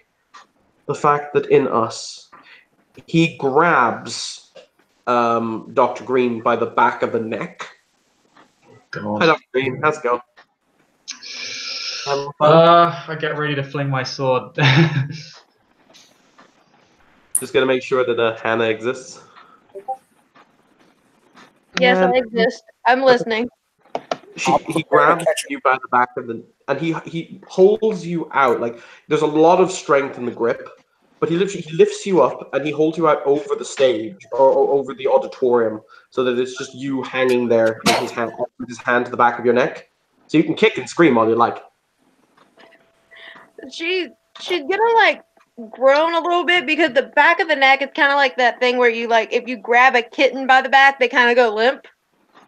I'm gonna have to do something stupid. You know that thing? So like she's gonna kind of do that and then realize like shit, this dude isn't good, like, and start kind of twitching to try and get away from him. Like, all right, yeah. Francis, you gonna throw a sword? She's under the accounting. She's under my accounting. I'm not only is she clan, I'm obligated to shield her from harm. And what this guy's Francis knows who this man is. This man does not have good intention. This thing does not have good intentions for Green, for Katrina. So he is. Yeah, I think he's gonna throw the sword. I don't think he's got much choice. I don't think he can do anything else. I think all he can do is throw the sword. Is there any way he can reach these two? Because okay, hang on. Robert, what did you say? Because I know you said something. I figure one way or another, Hannah's probably going to fall at some point, so I'm preparing to try to catch her. Valid. Okay. To answer your question, do you have potence? Oh no. Okay, because I was going to say you could, in theory, potence leap up. Yeah, I was going to say celerity wouldn't allow me to run up walls because it doesn't carry momentum in that sense. I do have my gun, but I don't want to reveal to everyone that I walked in here with a weapon. I mean, nothing stopped you coming into Elysium with a weapon. Oh. Well, then I could have been more useful this entire time. Please help. I feel like that's the Markavians in a nutshell. I could have been more useful. Plan of the moon. Yeah. Ishar leans into your back, Hannah, and he simply whispers in your ear, really softly, "Now we see if angels can fly." And he throws you down. Okay. Because he'd actually held the action. Robert, if you'd like to make me a dexterity, athletics plus celerity check, difficulty is going to be 7, and if you get 3 or more successes, you catch her. Can I do the same thing? No problem. No, because he said he was actively preparing his action to do it now. Okay. If you want, you can throw the sword at him, though. Well, I kind of wanted to do that before he did what he did, so I didn't get to make my roll. So. Oh, you can do it. You can do it. I don't mind. You can do it as he. In the moment he is about to lean back to throw, you can loose the sword. Oh, yeah, I'm absolutely going to do that. I'm going to try and free her from his grip, which is going to be a fucking nightmare and fail horribly. Oh my god, are you actually trying to do a thrown cold shot to his wrist? I need to cut it off. I'm not... Right, okay. This is going to be difficult. Okay. Because she's going to fall now regardless. So, Robert, you can make your roll. I have failed. Oh, well, she's going to hit the ground like a ton of bricks. Sorry. I had plenty of dice. I'm gonna run to her and see if she's okay. Yeah, I don't know if I should even throw my sword if it's not going to do anything. So yeah, I'm just going to rush on over to her instead because throwing a sword when it wouldn't help her isn't going to do anything. All right. So, my dear Dr. Green, for the record, hi, my name is Evan. Welcome to Darkness in Dublin. Take some bashing. Wow, on a side note, literally, Robert, that is Methuselah's curse right there. You have all the dice in the world, and yet the gods are just like, nah, fuck you. Can I try to like land on the ground, like how the person who jumped it? I think it was Katja. No, it wasn't Katja. It was Monique. Yes, you can roll dexterity athletics to try and land gracefully. Oh, my sweet summer Dex child. and athletics, that is 2d10. I am fucked. One moment, please. If she botches, this gets more hilarious. Of course it will. Oh, on top of me. That would also be funny. Imagine falling on top of you and her heel, which is a stiletto, goes inside your eyeball. I got a 1 + 8 is 9 total. I mean, No, unfortunately, the 1 cancels out the 8, which means you do not, in fact, manage to land in any way gracefully. She does not botch, though. She does not Does botch. not botch. So that's going to be 1, 2. Okay, you only take 2 bashing damage. Roll me. What is the sum total of your stamina? my stamina is 2.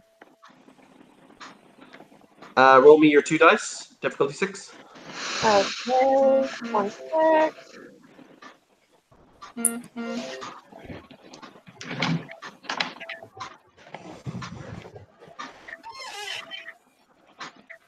Another 1 + 8, 9.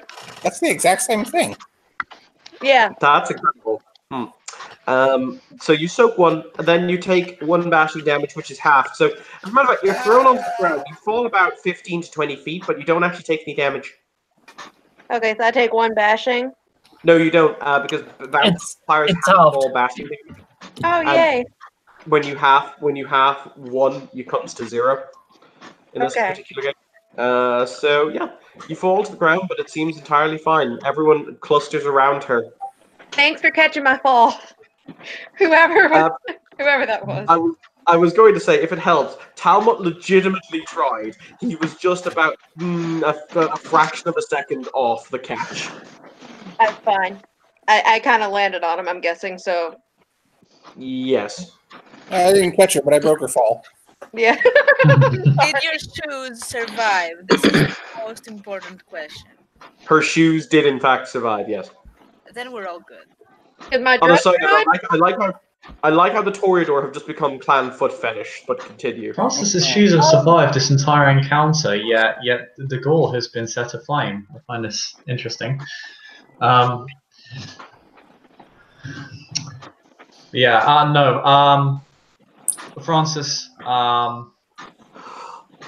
Francis at this point, no, he grabs up Katrina and he says, "Everybody out."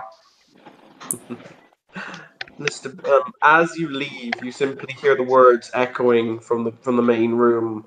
The gargoyles make no attempt to follow you, and here in the bastion of the ivory tower, here it is that rot and ruin spread. Open now the gate. Come forth, my masters. Witness their requiem. Hear it in tears of blood. And then there was a whole stream of a language you don't understand.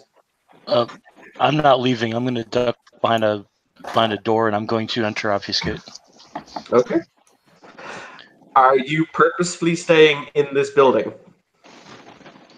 I am checking my text message to see when people are coming. People are en route, but like as Hennessy will say, Hennessy is about 15 minutes away, and you didn't get a response from the Alice store. Okay, I sent one to her new apprentice. Okay. Guys, all of you feel a wave of nausea ripple over you, and yes, even the undead, you feel your stomach lurch and retch. You feel as though something has happened here that is very, very wrong. Brett, if you were actively staying in the building, roll me a stamina check, difficulty 9. Where's my stamina at? It's only 3 dice. Let's see. I spend a willpower? Yes. I do not botch, but I do fail. Okay. Quick question. Apologies. To answer Christine's question, the prince's bodyguards basically dragged him out of the room. There's another exit behind the stage. Quick question. Francis has felt something similar to this nausea before in that one place, I think? Yes. It's almost like he's opening a door. Oh, shit. Actually, could I make an intelligence or cult roll to know what he's doing? Specialty being rituals. You can make an intelligence abyss lore roll. I don't think I have that abyss lore. I think you do. I do? I'm nearly certain I gave you that lore. Oh,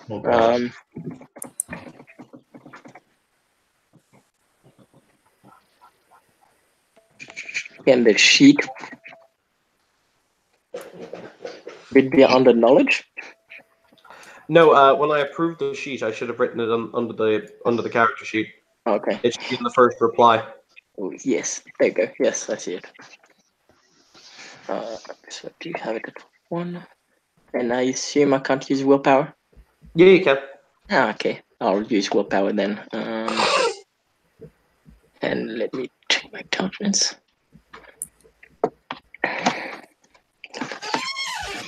Okay, so I'll use a point of willpower and normal extended diff.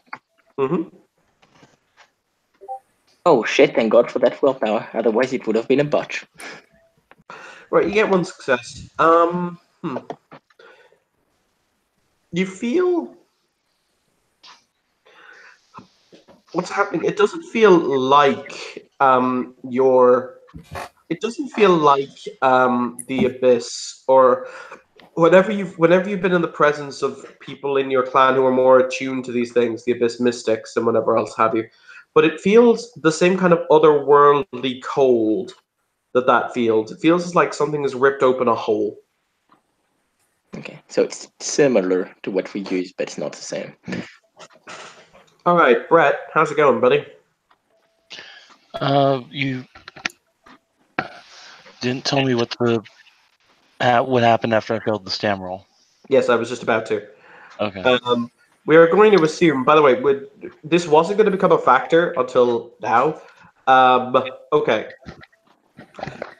Brett, you turn a corner and you feel this cold sense wash over you.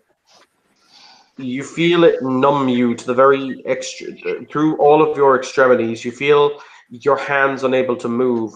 Even a vampire, you have never felt such cold. You remember death, and death itself did not feel this sense of chill. Please make me a willpower roll. Difficulty 10.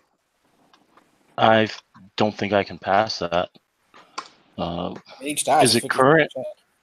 Is it current willpower or total willpower? Total willpower. All right.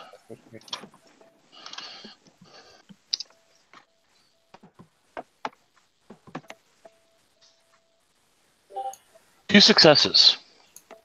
You managed to fight it off. I tell you right now, if you hadn't, you would have just gained 3 derangements. I'm running out. Oh. In obfuscate, but I'm running out. Okay. For those of you who are gathered outside, you will see the building flicker ever so slightly, and you feel a dark sense of cold wash over you. Delano will leave with you. He will basically he has shepherded out the younger Toreador, and he is making sure that they are all right. However, there is now a distinct sense of wrongness about that building, as if the building itself harbors something within it, something dark, something otherworldly. Relius, how's it going? Yes, going pretty good. My masquerade mask is of no use anymore.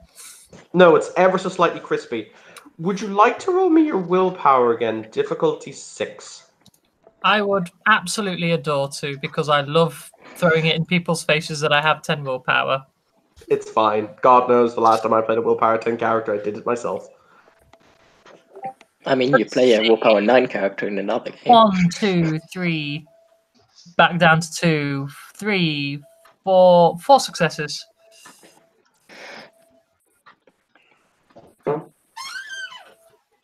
The whispers are singing now. They're singing. They're singing. Have you ever seen a really fun little show called The Devil's Carnival? Considering that you know I'm a huge fan of The Grave Robber and Terence Zudinch, yes. I know, right? Fa la la, it's off to hell we go. Stick a needle in your eye, it's off to hell we go. And they just keep singing that on repeat. Oh, lovely. Actually, looks like something that guy with the cape should be singing. I know, right? I mean, to be fair though, if you're an immortal blood-sucking vampire and you're not wearing a cape, you're not vampiring hard enough. I mean, there's a flaw for that. I know, right? So, does this mean I won't be getting my reward off the prince tonight? That depends. Brett, you manage to get your way out of the building. You collapse you collapse on the ground in the fetal position, sobbing. It's all you can do to exist. Am I losing my obfuscate? Oh yeah, 10 out of 10. You can't hold it. Basically, before my obfuscate drops, I'm throwing up mask. I'm telling you this now. It will stop working. Okay, so you guys notice that the person who is the master of obfuscate is no longer able to cloak himself. You will see him. You will see him come out. He will fall onto the ground, and he will start to cry tears of blood, sobbing uncontrollably. So he no longer has his coat, but he still has his vest. And thank God that he can't feel weather, because he takes his vest off and puts it over the Nosferatu's face. Because if people walk by or if people see it, fuck it. I'm going to call my ghouls now. I'm going to say pick up this location now. I walk over to Nosferatu. Primogen, is this in an open space where he could be seen by the public? Currently it's very late at night and there's no real public to speak of. Also, it's weird. The streets are deserted and you're not sure why, but you still get this palpable sense of wrongness and maybe that's driving away people. Question, Evan. Mm-hmm. My ghouls are in the sewers nearby. Mm-hmm. Do they sense anything about me? Not really. I mean, if you had the Auspex to like message them, they could, but other than that, they're just being in the sewer. Okay. Brett, for the record, you are going to have the worst nightmares for like the next week. Oh, I'm sure I am, yeah. I phrase it like this to you. It looked back into me. Well, yeah. Unless the Nosferatu stops him, Ambroise, I'll ask this key, but I guess he has enough strength to just pick him up in one hand and put him over the shoulder. That's fine. He will not resist. He is literally unconsolable. Brett, you won't remember this the next day, but literally you are babbling gibberish. For those of you who are listening, he says things like a field of eyes and 1,000 skulls. No doubt the Malkavian's writing the gibberish down. Yeah. If Ambrose goes to pick up the Primogen, the sheriff will put a hand on his shoulder and say, "Let his kin handle this." I send a text to Hennessy saying that Brightman needs a pickup from his kin.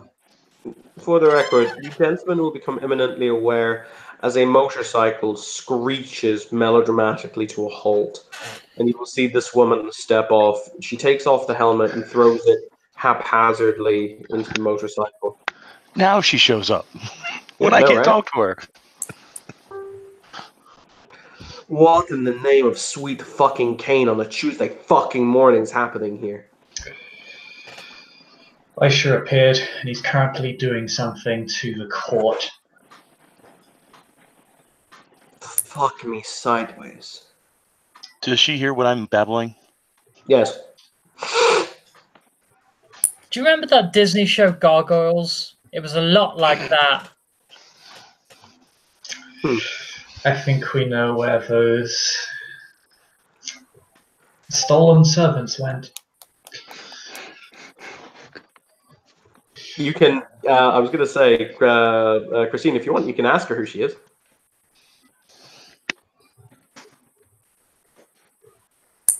I mean, hello? I don't believe we have met. Who the fuck is the kid? It's Monique, child of Delano, of Clan Toreador. Monique, this is... I can't actually remember her name out of character because it was like... Kurtisov. Pardon? She simply goes by Kurtisov. This is Alistair Kurtisov. At your service. Oh, a clan Tremere, if it helps. It's okay, guys. She hates my guts.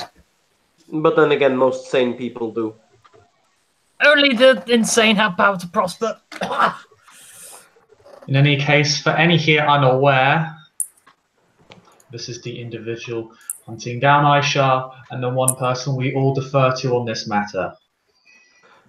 The fuck did... Who set you on fire? He wasn't rhyming, and it annoyed me because he was being poetic. She cradles her head between her thumb and her forefinger. Did you shit-talk the Red Lister? I didn't know who he was. Typically, shit-talking is my first persona I use in this instance. I told here's his smiles. I told him it was a bad idea. Well, he's not there anymore, but the energies he released most certainly are fuck. Fuck, fuck, fuck, fuck, fuck. What is he doing and what can I do to assist? Let me answer that question with another question. You don't really understand the nature and the causalities of the mortal universe, do you? No. That is not my purview. Okay. So, I'll make it nice and simple for you. I'm not intimating you're stupid. Maybe a little bit. That's neither here nor there. She's educating you. That's all you need to know. Sorcery is not my expertise. You're allowed to be wrong. Anyway. Hey, Bishop, you want to roll me a really low difference? I think I am, because you're getting a bit tired of disrespect from everybody right now. We'll spend a willpower. What's that for? Yeah, the 4. Oh wow, yeah, oh wow, if he is mad, he doesn't show it. Stoic is a fucking... So let me do basic explanation. This is temporal realm, Tellurian, however the fuck you wish to phrase. On either side of it, there is an area that is inhabited by the spirits, and this is called by many people different things. The Umbra, the other place, extra-dimensional space. It has a lot of names. People like to name shit. Then on the opposite side of that, there is the Shadowlands. The Shadowlands is the home of the dead, wraiths, things that Giovanni like to sexually molest. You understand where I'm going with this. Different realms for different beings. Essentially, yes. But what Aishar communes with is... If all of these things existed, they form a circle. What he communes with exists outside of the circle. Looking in at from the outside.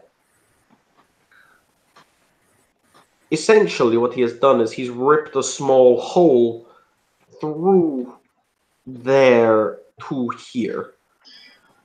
And now we're literally eating where we shit, and it isn't brilliant. He's opening a portal to what otherwise could be considered hell or complete nothingness. The second one is more apt than the first. Understood. Actually, no, the first one is more... Hang on, which was... Oh, no, complete nothingness. Yes, complete nothingness. So the second one... So, skip to the part where we close the hole. Yes. Right. I'm going to need to unfortunately call my superiors, or rather, my clan superiors. My position in the hierarchy gets complicated as fuck. For now, the prince has been evacuated, though. Yes, the prince was escorted out by his security for a back entrance. Oh, he's going to be pissed. For now, I can hold the energies at bay here so they don't seep out. Oh no, he looked into it, didn't he? She says, denoting Michael. He came out last, so I can only presume so. Brett, feel free to babble something inanely Cthulhuid if you'd like. The field of eyes looks from the darkness. The darkness isn't empty. It isn't empty. It isn't empty. Oh, that's all good.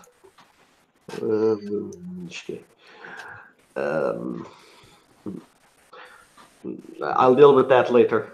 But no, you ask a good question. Nice turban, by the way.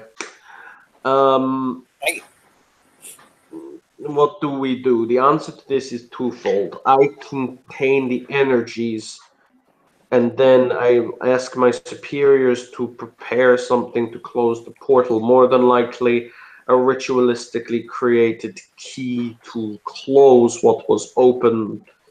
You understand, but that will take time. For now, all I can do is hold the energies at bay. Okay. He had claimed like salt or pink ribbon or. Oh, that's cute. We use blood here, Sonny Jim. He claimed that 3 of the 7 doors had been opened. He was here to issue an ultimatum against us. Effectively join him or die. Actually, talking of the 3 of the 7 doors, can I roll a intelligence ritual, occult rituals for that? I'll give it to you for free because there's not. It's too broad. He didn't really define what the doors were. I mean, 7's a pretty big and important number. You know, there are 7 sins, 7 virtues. It's a really important occult symbol. So, you know, it could be too many things. You'd have to have more information. Okay. But I can't make a connection between what he did and the 7 portals or anything. Not really, no. Okay. In all honesty, I don't know what he's doing. You were the ones who were in his library. I wasn't. Did I get anything from his library? I don't think I received anything in my blue book from it. One of you most certainly did. Because one of you took something from his library. I have a cult library 1. Yes, but that was for something entirely different. No, but I will say one of you did get something one of you very much did get something from his library. Who was there? There was Ryan. Oh. There was Ryan, there was David, there was a whole bunch of people. I can't remember all the... All right, look, I tell you what. I tell you what. I will begin the preparations to make sure this doesn't spread. Because, yeah, for the record, this is going to spread. I don't know if did I explain that? I feel I should have explained that. It's like a disease. It's corruption that spreads across the landscape. And you said you didn't do magic. Who's a good boy?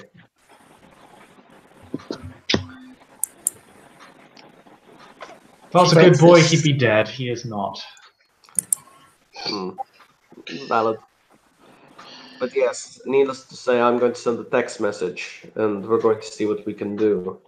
But the rest of you, somebody make sure the doctor gets home to his clan.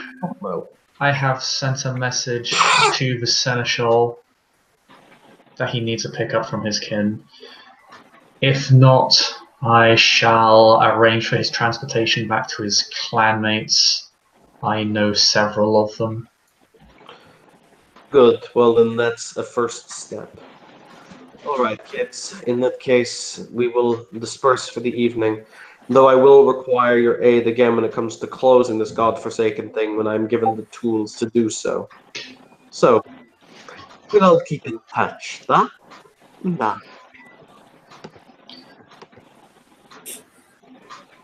Indeed. We're at your service. I believe I need to tend to my clanmates and Nosferatu Primogen, so if I may be excused, Alistair.